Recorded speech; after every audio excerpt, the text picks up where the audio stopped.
আমাদের বাংলা সাহিত্য ইউটিউব চ্যানেলে আপনাদের সবাইকে স্বাগতম।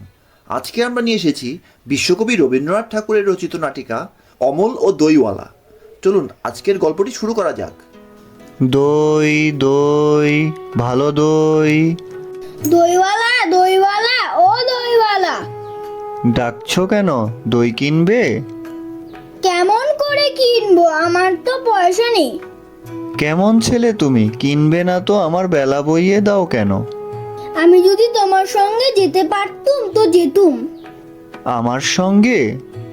হ্যাঁ, তুমি যে কত দূর থেকে হাঁকতে হাঁকতে চলে যাচ্ছ শুনে আমার মন কেমন করছে। বাবা, তুমি এখানে বসে কি করছো?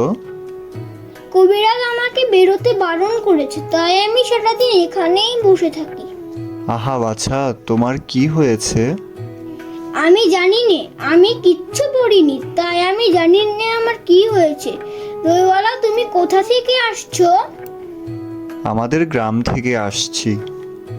তোমাদের গ্রাম? অনেক দূরে তোমাদের গ্রাম?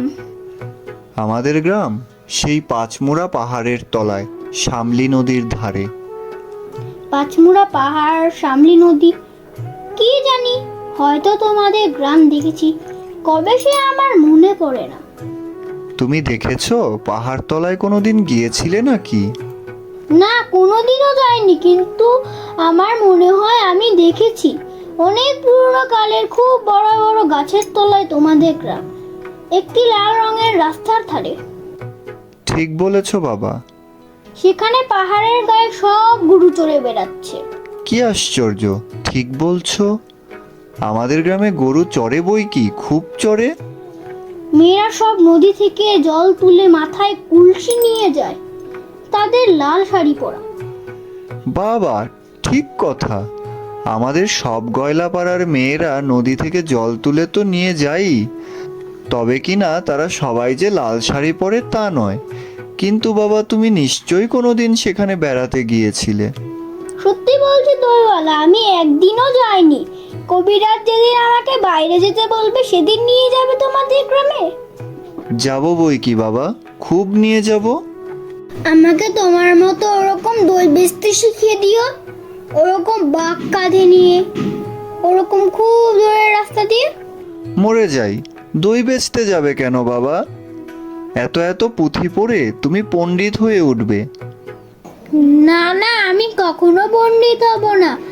আমি তোমাদের রাঙা রাস্তার ধারে তোমাদের বুড়ো বটের তলায় গোয়ালপাড়া থেকে দই নিয়ে এসে দূরে দূরে গ্রামে গ্রামে বেচে বেচে বেড়াবো। কিরকম করে তুমি বলো?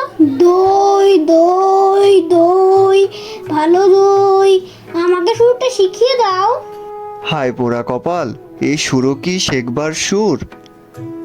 না না, ও আমার শুনতে খুব ভালো লাগে। আকাশের খুব শীষ থেকে যেমন পাখির ডাক শুনলে মন উদাস হয়ে যায়, তেমনি ওই রাস্তার মোড় থেকে ওই গাছের সারির মধ্যে দিয়ে যখন তোমার ডাক আসছিল আমার মনে হচ্ছিল, কি জানি কি মনে হচ্ছিল। বাবা, একবার দই তুমি খাও। আমার তো পয়সা নেই। না না না না, পয়সার কথা বলো না। তুমি আমার দই খেলে আমি কত খুশি হব। তোমার কি অনেক দেরি হয়ে গেল? কিচ্ছু দেরি হয়নি বাবা, আমার কোনো লোকসান হয়নি। দই বেচতে যে কত সুখ, সে তোমার কাছে শিখে নিলুম। দই দই দই ভালো দই, সেই পাঁচমোড়া পাহাড়ের তলায় শামলি নদীর ধারে কয়লাদের বাড়ির দই। তারা ভোরের বেলায় গাছের তলায় গরু দাঁড় করে দুধ দই, সন্ধ্যাবেলায় মেয়েরা দই পাতে, সেই দই। দই দই দই ভালো দই। আজকের গল্পটি ভালো লেগে থাকলে ভিডিওতে একটি লাইক দেবেন, চ্যানেলটি সাবস্ক্রাইব করে আমাদের পাশে থাকবেন এবং পরবর্তীতে আপনারা কোন গল্পটি শুনতে চান তা কমেন্ট বক্সে অবশ্যই জানাবেন। ধন্যবাদ।